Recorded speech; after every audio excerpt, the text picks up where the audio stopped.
بسم اللہ الرحمن الرحیم۔ نورانی قاعدہ صحیح طور پر قرآن شریف سیکھنے سکھانے والوں اور خصوصاً چھوٹے بچوں کے لیے خاص تحفہ۔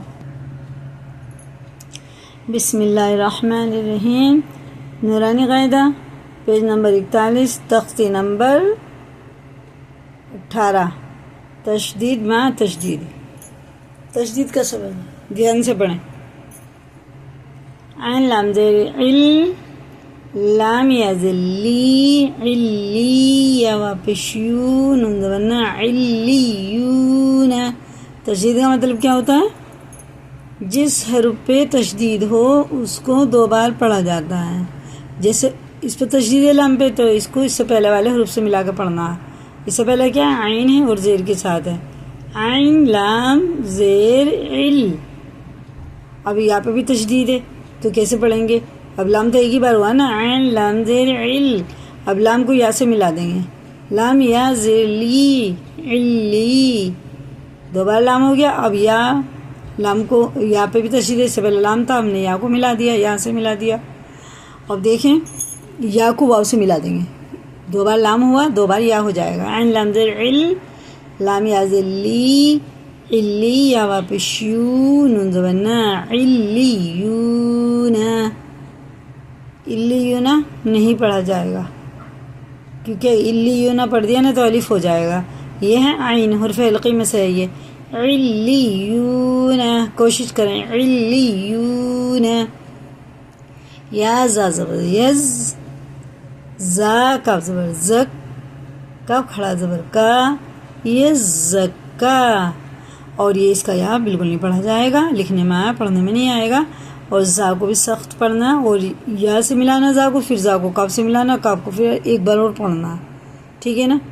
اگر یہ تشدید نہ ہوتی تو یہاں پہ جزم والے حروف ہوتے، دو زا ہوتے، دو کاف ہوتے، تب اس کا یہ زکا ہوتا ہے، ٹھیک ہے نا۔ اب کیا کر دیا،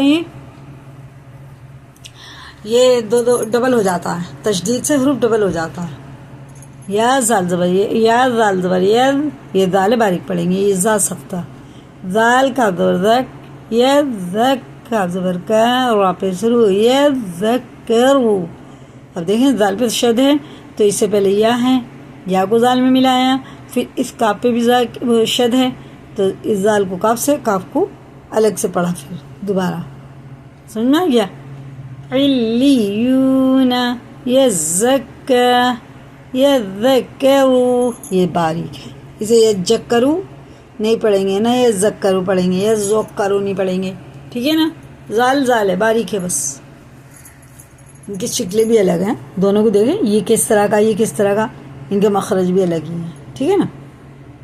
میم زا پس مز، زا میم زبر زم، مزم، میم زیر می، لام پشلو، مزملو، مزملو نہیں پڑھیں گے، کچھ لوگ پڑھتے ہیں نا سورہ مزمل، یہ غلط ہے، مزملو آیت ہو جاتی تو مزمل، ٹھیک ہے نا، سخت زا، مزمل۔ میم دال پیش مد، دال زبردہ مدہ، دال سازر میم دال پیش مد، دال سا زبردس، سازر سی، مدسی، واپس رو، زال اور ساکائی کی مخرج ہے، یہ بھی باریک ہے اور وہ بھی باریک ہے، مدثرو، ٹھیک ہے نا، مدثرو۔ عین لام زیر عل، لام یا ذلی، علی یا ذین، نا علیین، ٹھیک ہے۔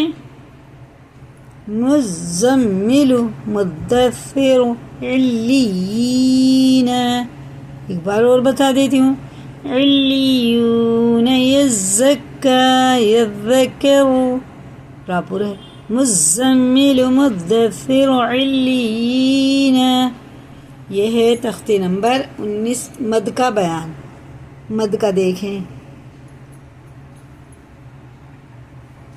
یہ ہے اول نمبر، حرف مدہ کے بعد حمزہ اسی کلمے میں ہو، مد متصل، مد واجب یعنی اہم ہوگا۔ حرف مدہ کے بعد اگر حمزہ دوسرے کلمے میں ہو تو مد منفصل، مد جائز ہوگا۔ تیسرے حرف مدہ کے بعد والے حروف پر اگر جزم یا تشدید ہو تو مد لازم ہوگا.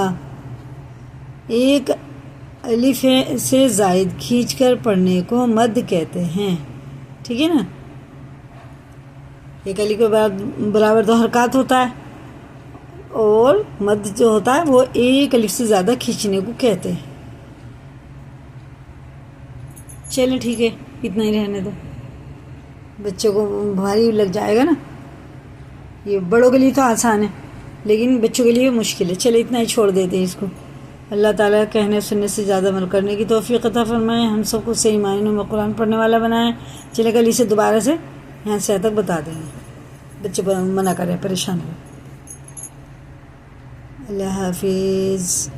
اسی کو یاد کریں، لائک کریں، دوسروں کو بھی شیئر کریں اور نئے چینل پہ سبسکرائب کریں اور اپنا قرآن صحیح کرنے کی کوشش کریں انشاءاللہ.